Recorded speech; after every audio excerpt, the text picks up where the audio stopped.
Welcome back to the Papa Meat channel. How you doing? How you doing? Come on, sit down, because today we're talking about my least favorite thing in the universe. This is not me paraphrasing. This is not me putting on a show, a spectacle. Today we're talking about cave diving. I know, it might seem odd that a large, obese, middle-aged man wouldn't like to crawl into a tiny little dark corridor. No, I'm claustrophobic as shit. And these videos online of people cave diving, I have so much anxiety. I can't watch it. I cannot watch it. Like, one of the scariest horror movies to me is The Descent, just because of the cave diving aspect. The little goblin inbred mutant people, that's all cool. It's metal or whatever, but them getting stuck down there, no.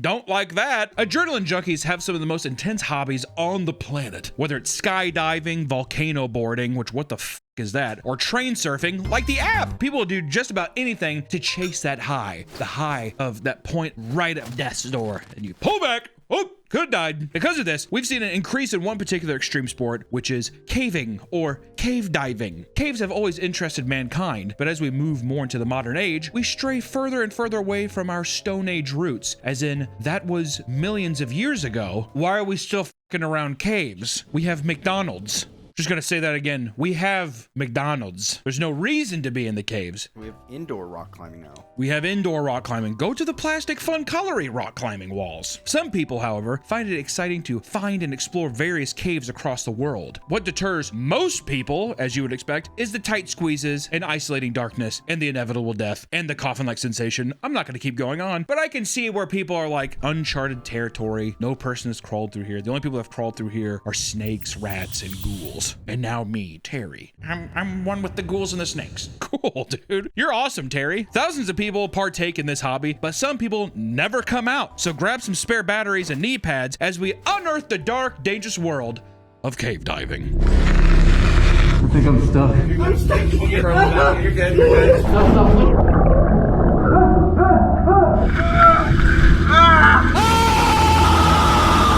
First question that people ask when learning about this bizarre hobby is, and I don't blame them, one word, Nick.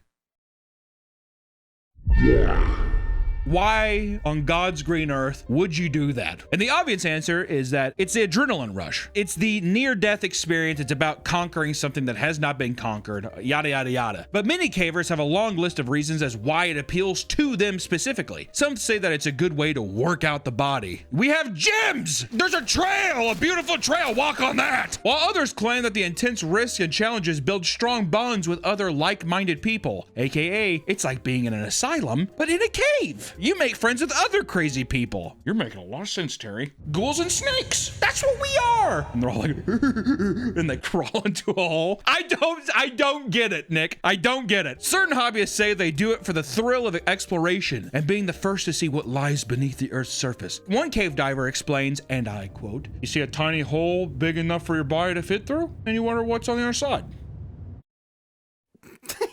That's the first thing that comes to your mind? Imagine just seeing a hole, and you're just like, what could be down there? I can fit down there. I want to go down there. Oh God, I can't fit. Yeah, okay, hold on, wait. Legs in the air kicking. Oh God! The ultimate achievement in a caver's career is when they push through one of those tiny passes and discover a huge cavernous space on the other side, never before discovered. Which I will say, things of this nature that are so extreme, that would be like a huge load. That would be a huge nut busted. Right? That is an actual conquer of mental and physical proportions that I have not done. I get excited when I finish a Lego set. That's my load. Okay? My load is a Lego set. All right? So climbing, I do have respect for people that are that mentally ironclad, but they scare me as people. I'm like, that person, I don't know where he's gonna be in 10 years. I think negative thoughts. I don't know. I'm sorry. He's gonna live in the caves. If you like it so much, why don't you just live down there? What if every cave diver's house was a series of tunnels? Hungry, need to get a snack. And they burrow like a mole rat. You go to take a piss and get a glass of juice. I can't turn around. Give me your torch. Give me your torch. Your aunt is dead in the corner. Aunt Brenda? You went to go get juice too? That would actually be a great, like a creepypasta story. Yeah, the cave house. Yeah. My dad might have taken his hobby a little too far or whatever. There you go. Write it, fans. Right. Yeah, mine.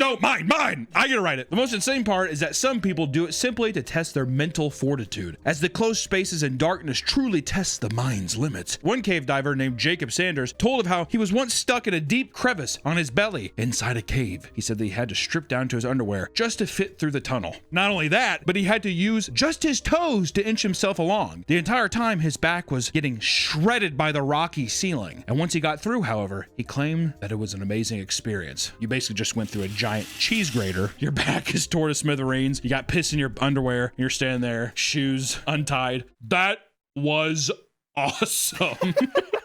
Well, this video is sponsored by our partners at Factor. Factor is the meal service that gives you the flexibility to stay active and stay on top of your eating routine. As you can tell by me, look at my six-pack abs.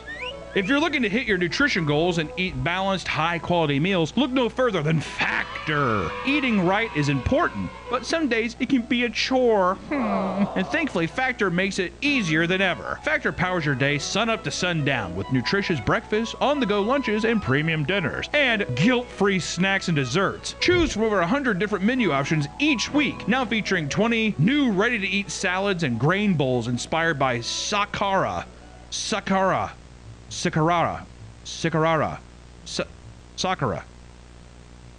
In just 2 minutes, you can heat, eat, and enjoy. Plus, Factor has updated their menu, now offering 2 times more high-protein meals and 2 times more seafood options to match any food plan. They also have options like Calorie Smart, Keto, Protein Plus, and Vegan. So it's easy to see why 97% of customers say that Factor has helped them live a healthier life. And the best part of Factor is that there's no prep work, no grocery lines, and virtually no cleanup. Head to Factor75.com or click the link below and use code PAPAMEATFB50 to get 50% off your first Factor box, plus free breakfast for 1 year. That's code PAPAMEATFB50 at Factor75.com to get 50% off, plus free breakfast for 1 year. Offer only valid for new Factor customers with code and qualifying auto-renewing subscription purchases. Display URL and promo code on screen as this is read. QR code, show for 15 seconds. Outro. Thank you to Factor for sponsoring this video. Now back to the episode. Ad is over. We're back to the fun time. I'm guessing that feeling is like you're alive, right? Because you're. Oh Like my God, painting. there has to be, that has to be the biggest dopamine. Also, in a weird way, I might be overstretching this, but it could be a thing you appreciate every day. Yeah. Way more. But then see, it's the thing, it's like getting a tattoo or something where it's like once you get one, so it's like once you go and you come out, you're like, I gotta have that again. They keep doing it. It's like a drug. The first time that you probably overcome that, you're probably like, oh my God. You probably are like, I didn't know I could do that. All this newfound confidence, life is brighter, but it's like the extremes those caves must go. Because then now you're all pretzeled up in a fucking deal and you're like, this is boring. It has to be tight. It gets tighter and tighter until I feel like there are people that push it too far and they get themselves killed. And then they say, fuck, I shouldn't have done this. Oh God, if I get out of here, this is gonna be so epic. Do you think some people are hard, like while they're stuck If like there that? if there is not a hard cave diver, then there are none at all. Because they always thought it's like, yeah, I feel like that's why they focus. Yeah, my back was scraping up the thing because their cock has been getting shredded to pieces the entire time. Oh. Yeah, they call their cocks farmer thumbs because they're all calloused and shit. Or what? Farmer thumb coming in. It's a good harvest. Good harvest. Whatever it is, there is something that draws people to the underground. And this addiction is not something new. The term spelunking grew in popularity around the 1950s as a way to describe basic cave exploration. And since then, cave diving has exploded from an amateur hobby into a global industry. Caves are now national tourist attractions protected by federal laws, and thousands of people each year travel to receive guided tours and even eat inside cafeterias built deep underground. There are also jobs that go beyond tour guides. Geologists work tirelessly to preserve the caves, and even NASA scientists go into them to collect data on the caves to help future missions to Mars. The number of explorable caves has exploded, and the community has come up with many odd names for certain caverns, caves, and more. Names such as Beelzebub's hairy ring piece. That's the devil. Orgy hole passage. And of course, you can't forget Fat Man's Misery. Do you think that some spelunkers, do you think they hate fat people? Oh, yeah. That's me projecting as a fat guy. I'm like, those little twinks don't like me. Do you think they bring fat people? Yeah, exactly. out? Ooh, I don't think you're gonna fit. Hee. They like, there's like a hole this big. I don't think you're gonna fit, fat ass. Crawl into the hole. His feet are kicking into the earth whenever he gets inside. I'm like, you son of a bitch. He's like, yeah, can't catch me.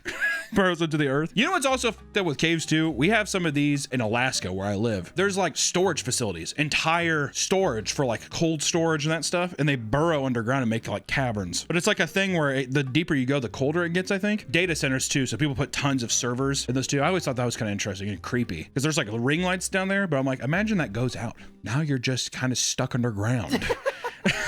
Okay. Within each cave or cave feature is a difficulty ranking system that tells divers what they're getting into. Guides will list each one at a level system from 1 being not too bad to 5 being you need some experience. Okay. Because of social media, we are not only seeing this hobby grow on a massive scale, we're starting to see a greater number of cave diving creators. And this is where I say stop. Enjoy it yourself. Don't show the world. It's a plague. It is a plague on the eyes and the senses. I will be in bed, like all tired, watching my phone, whatever. And then I have seen cave video. I cannot stay on them that long. Seriously. I'll like move my blanket off me. Just that feeling of something on me. I can't fucking do it, man. Because of sites like YouTube, many people are being introduced to the fascinating and horrific world of cave diving. Over the years, numerous caving channels have popped up and gained millions of views documenting their adventures. One of the more well-known channels, Caveman Hikes, is a father-son duo who live to share with the world their caving endeavors, traversing through some of the roughest and snug caverns out there. And I will say, this guy, steel trap brain. There's been times we sit there and he's like, ah, there's a nest of spiders. The amount of spiders in here is significant, and I hope you can see that a little bit. All over my face, that's okay. It's the inevitable conclusion of what I am doing, but It's insane. And his son, it's crazy that this kid's just like, yeah, I think I can fit. Goes through, no, I can't. And then to just have the mental clarity to not just be like, I'm dead. Yeah. Because if I went through it, I'm like, I'm stuck. I mean, there's no way. It really shows like how if you just freak out, you'll kill yourself. Oh, yeah, you'll panic. You'll pass out and probably That would be me. probably bust your head too. Trying to, like, Whatever, yeah. there was that one YouTuber who put his girlfriend in and to see how far she can go. Wait, a creator? Yeah. Did she want to? Yeah, she wanted to. Oh, okay. That made it sound like he was just like, he's like, climb. I don't want to get in there. But she got to a point where he just kept explaining like what was coming up, and he's like, "This is the hardest part." Like the squeeze or whatever. Yeah, and then this one was like a weird like loop thing, and then I think she got past it, but when she was in the next room, she started panicking because I think it started to settle in of like that was hard to get through. How am I gonna get back out? I wonder how much of that beforehand too do you have to prep people and be like, it is going to be a mental hurdle. You'd have to think of something too. I mean, if you've been in there too, I bet he was probably pretty good about being like, you made it through, we can make it back out. If you made it in here, you can make it out, kind of thing. Yeah, he was. And pretty obviously good. they did, Yeah. or whatever. So, or yeah, that's when you're like, no, dude, Yeah, shoot. they're down there still. See, that's when we're talking about creepypastas. That's what I was thinking. You go down into the cave, but you come out a different person. You stay in the cave. You go in the cave as a 15-year-old white girl, and you come out as a 48-year-old Puerto Rican guy. Creepypasta. That would be a creepypasta too. Mi amor. Mi amor. It'd be like that kind of thing. Where's Jessica? It's like kind of it's just a hot chick, but cave diving. Oh, yeah. No. Yeah. Keith Edwards is another YouTuber with over 50 million views on his caving videos. His most popular video, Caving Claustrophobia Killer Cure, shows him and members of a local caving club diving through a flooded cave. That's another thing I don't get to, man. Oh yeah, the People underwater spelunking caves? and they go underwater. Why? Gasping for air with each inch they crawl.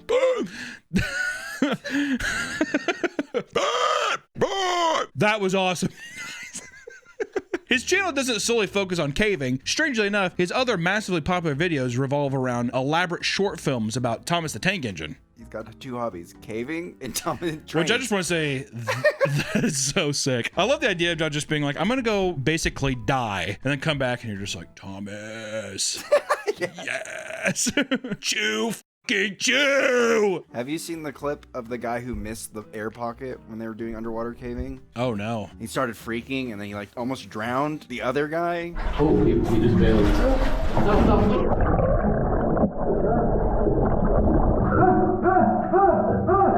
You're good. But yeah, he came up and Oh man. oh, I just, Pitch black down there. Can you imagine if your light died in the water? I literally have to scroll until I find like a video of like, I don't know, like a basset hound like walking in slow motion. And I'm like, that's the only thing that settles me. It's like basset hound videos or like a bear and he's like in the woods and he's like scratching his back on a tree or something. I'm like, oh, look at him.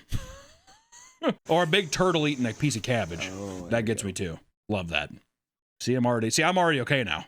I was kind of distressed, now I'm all right. You can also find archives of old caving documentaries. Sid Peru, a film producer for the BBC, filmed hundreds of videos of cavers during the 1970s and 80s. His work inspired a whole new generation of people to go and explore caves, which I will say, that's like my favorite thing about YouTube is shit like that. I love those old like documentary style videos. Like I'm sure those would be pretty interesting. The iPhone has made it, and the GoPros have made it so personal where you're like, I think I'm gonna die. Like you're like, you're right there. But I feel like there would be some interesting stuff. And also too, the amount of like old documentaries that you just don't even think about. Like I saw this one of a Scottish guy. He like rides a bike across these mountains and just like he hit all these whiskey bottles everywhere. And he's just getting drunk as going to visit a friend. And when he gets there, she's not even home. Like, So he just gets on his bike and rides back. It's like 20 miles. Like, holy fuck. The idea of cave diving on its own is already terrifying for most people. As you can imagine, there are also cave diving horror stories that can be the stuff of nightmares for these people, which is people getting stuck inside of caves. In the town of Oudtshoorn, South Africa, the Congo Caves are a popular tourist attraction where guests can get guided tours through their rocky tunnels. And during one of the tours, an obese woman was advised not to enter the caves because of the potential for her to get stuck. Her husband got into a dispute with the staff and forced them to take her through. That's a brave woman. I was gonna say. I went to Casa Bonita and I saw that thing and I was like, I ain't making it through. Black Bart's Cave, I was like, my ass is not making it through this deal. The beginning of the tour features a 2-foot squeeze labeled the Tunnel of Love, otherwise known as the Dietitian's Dream. As the woman attempted to fit through, she slipped and got stuck sitting down with her feet trapped underneath her. Ugh. She was so large that she was perfectly sized to be pinned underneath the rocky ceiling and couldn't move a single inch. And behind her were 22 other guests, including 6 deaf people and a bunch of kids. Staff attempted to free her, but eventually had to call 911, and a 20-person rescue crew was flown in by helicopter, accompanied by numerous EMTs on site. All those stuck in the cave were given blankets and food while the staff tried to free the woman. They had been trapped in there for so long that EMTs had to climb over the woman to administer insulin for the diabetics. And after 11 hours, first responders were able to free the woman by lubing her up with petroleum jelly and pulling her free with a winch. Old reliable, baby. That's how I get out of the tub. Once everyone was out of the cave, the woman was taken to the hospital and treated for minor injuries. The $3,000 rescue ended up boosting tour numbers as curious visitors flocked to see the exact spot where the woman had gotten stuck, which is kind of true. Oh, it was here? Wow. You think they have a photo up with her? To me, you have to. If anything, I would have that up there because it's like all the people being like, you should not go down there. Yeah. It's a trophy. Yeah. You know? How about Should've listened. when the tour guy says, don't go down there because you're obese? Don't go down there. Maybe they know a little thing or two. Well, I could see someone, I bet you it's probably like tourist or something who are like, I traveled all the way here. I want to go through the fucking thing. I'm sure it's fine. And lo and behold, you're just perfectly sized to not make it through. And you need literal petroleum jelly to be like, pop out. Many caves have large pitfalls that require rappelling, and sometimes equipment failure leaves people trapped at the bottom and puts their mental state to the test. The UK has one of the largest caving communities on the entire planet, with numerous locations to explore and groups to join. The Easgill Caverns have been labeled as one of the most complex dives in the UK. Once a group of 6 men ventured inside, and after 3 hours, they tried to exit through what is referred as the tube. The biggest of the group made his way to the end until a large spike prevented him from fitting through. The entire time he was crawling, water was pouring in on top of him. Jesus. And when he reached the end, his body blocked the flow and caused it to pool all around his head. Literal nightmare.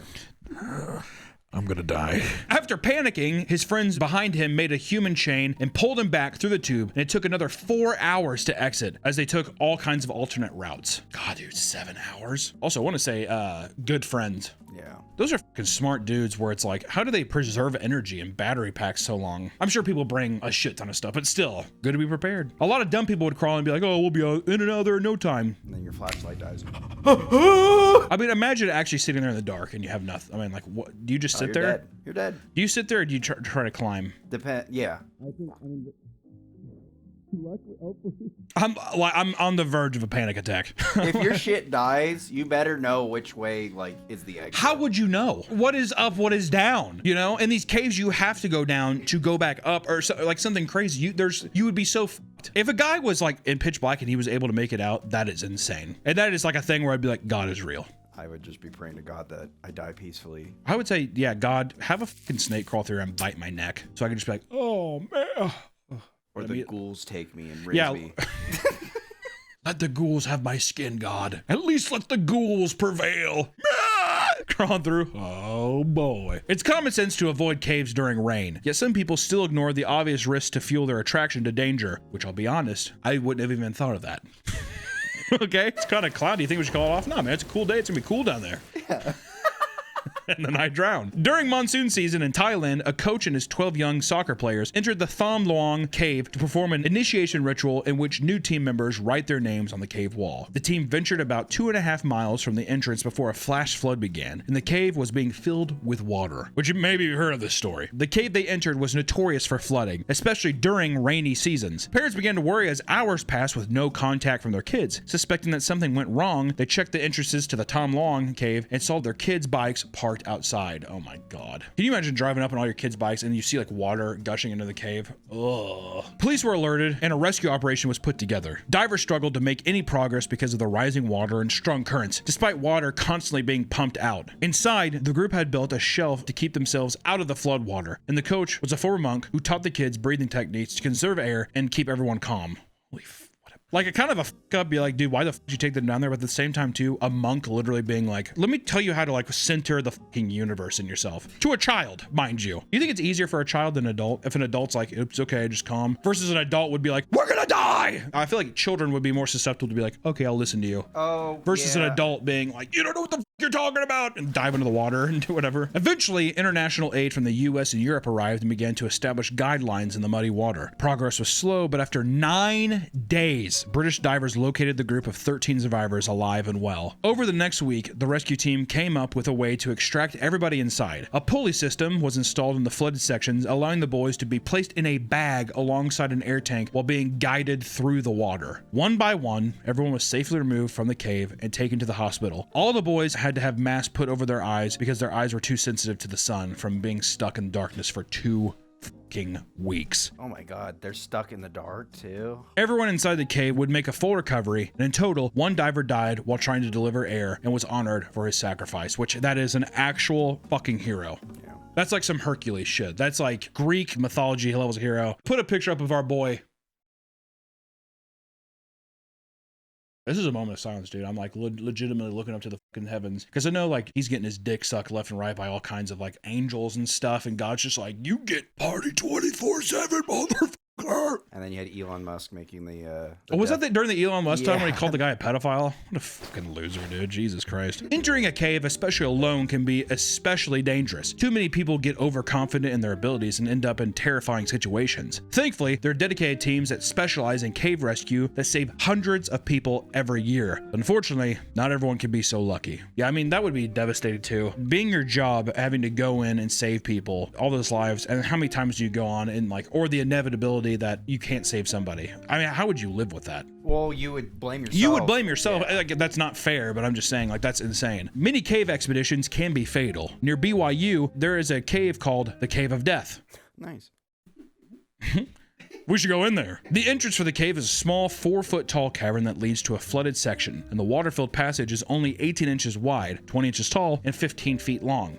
It's fun. On the other side is a large room that could hold up to 6 to maybe 8 people. And in 2005, a group of 5 friends decided to explore the cave around 3 a.m. after their friend Jennifer Galbraith detailed the near-death experience she had exploring it on her own. An hour later, they began their journey together. Jennifer Galbraith, Blake Donner, Ariel Singe, Scott McDonald, and Joseph Ferguson crawled through the passage. Joseph soon realized the risk, decided to hang back and wait for them. Smart. According to the reports, the group had successfully made it to the other side after a brief swim through an underwater passageway. Eventually, when it was time to exit the cave, they ran into trouble. The lack of oxygen caused them to panic, and Ariel was the first to swim back towards the exit. The group was waiting for her to pull up on the fastened rope to signal that she had made it through, but she never did. Meanwhile, Joseph had been waiting for 45 minutes and decided to head back and ask for help. Joseph is smart. Have more friends like Joseph. When rescuers arrived, they started pumping out water and sending oxygen to the cave. And it didn't take long before all the bodies were found inside the flooded crawl space. They had all died trying to escape. Fuck. Police believe that all 4 members died after Ariel drowned underwater, blocking them from exiting the passageway. This is like, and hearing these, they never get easier. And then every time I'm always just like, but why did you go? Like, it's just a thing where you want to smack them and be like, but why? And I understand, that it's like a hobby and people want to do it, but man, just hearing these things, like imagine getting a call in the middle of the night and be like, yeah, they found your daughter's body in a cave or something. Oh my God, good fucking Lord. As kids, fast food play places were an endless maze of fun and adventure, right? The McDonald's play place. There's nothing weird there, like shit, piss, and dirty syringes, but it's important to remember as adults that the colorful tubes are meant for kids only. Kong Adventure Center, that's right, bitch, we're going to a play place. Kong Adventure Center is a family-oriented activity venue where people can take their kids to hike, climb, run, and cave dive. Within the complex is a massive network of fiberglass tunnels created to simulate a real cave with large rooms and narrow passages. Carl O'Keefe was at a birthday party with his niece, and at some point during the party, he ventured inside one of the artificial caves and began to explore. Why, Carl? While inside, he came upon a tight tube and tried to crawl through. Realizing that he wasn't going to make it all the way, he tried to turn back, but this was impossible because he had become stuck inside. He tried to adjust his body inside the tubing, but the more he squirmed, the more his body compressed. Realizing he was in trouble, he began to scream for help, and staff rushed to his side. A 911 was called, and firefighters and cave rescue teams arrived on the scene. Carl was trapped inside the fake cave for multiple hours until rescuers removed a section of climbing wall and cut him free from his fiberglass fissure. He was quickly rushed to the hospital suffering from serious crush injuries, including organ failure. After 10 days in recovery, Carl would pass away from his injuries. Jesus. God. My God. Also too, yeah, you keep squirming, and each time you go into, it's just like literally your body just compressing even more. My God, man. Also too, how fucking devastating for those kids. Oh yeah. Man. They don't get to play in the play place now? Some people are not interested in dry caves. They need something more extreme. Underwater cave diving is slightly more popular than regular cave diving, but 10 times as dangerous. 31-year-old Miroslav Kuklish decided to go diving alone inside an underwater cave in Pognasia Bay, Croatia. Before going down, he told his friends and family where he was going and descended into the flooded caves. He started his descent at 9:15 p.m., and by 12:15 a.m., the police were called to cave entrance after not hearing from Miroslav. When divers were able to safely enter the cave, they found his body 54 meters below the surface in a part of the cave called the Deep Gallery. After discovering his body, officials were horrified to find a massive diving knife in his chest. Whoa. When the autopsy was performed, it showed the knife had entered deep into his chest. He was still alive when he was stabbed. Because there was water in his lungs, indicated he had partially drowned. At first, people believed he had been murdered inside the cave, but there was zero evidence indicating anyone else was inside or around the cave when Miroslav entered. As more evidence was compiled, a new tragic theory emerged. Along with an autopsy, investigators did a routine inspection on his gear and found that they were functioning normally. But his air tanks were completely empty. They also noticed that the cave floor was filled with a thick layer of silt. Most shocking of all, they realized that the knife actually belonged to Miroslav. Once all the pieces were put together, it was obvious that Miroslav had taken his own life once the air tanks ran out, so he wouldn't drown. It's believed that he took a wrong turn near the entrance to the cave and entered the deep gallery instead of the shallow gallery. Realizing he had made a mistake, he tried to leave, but because he had kicked up a large cloud of silt, that blocked his vision. He spent the remaining air desperately searching for the exit. Man, dude, to fucking drive that into your own chest too, underwater, you know how much force you would need for that? It's fucking badass. Well, it's just like... I guess it's just a thing of just like, that just shows the horrors of drowning too. Like I would rather stab myself to death than have to like sit here and drown. I mean, like, you know, fog, I mean, there's no way you could find anything. And there was definitely no light source coming into the gallery, the deep gallery. Though these stories are all well known, none of them compared to the infamy of the Nutty Putty Cave incident. John Jones was an avid caver who had years of experience squeezing his body through Earth's tightest passages. During a group of exploration in Nutty Putty Cave, just south of Salt Lake City, he split off from the group and went down a tunnel in search for the feature called the Birth Canal. Unknown to him, John had traveled down an unmapped route and found himself needing rescue. During his crawl, he squeezed his body through a slight bend before entering a near vertical drop. Basically, he was in the cave and he was completely upside down stuck, like in a coffin, basically like a stone coffin. As he continued down, his worst fears were realized when he reached a dead end. He tried multiple times to free himself, but his 6 foot 200 pound frame wouldn't bend around the entrance, and he was stuck upside down. John's brother Josh was the first to discover him, failing to pull him out before crawling out to call 911. Multiple teams arrived and evaluated the situation, leaving them with 3 options. They could break John's legs and pull him out, drill around him and clear a path wide enough to free him, or create a pulley system to try and shake him out of the crevice.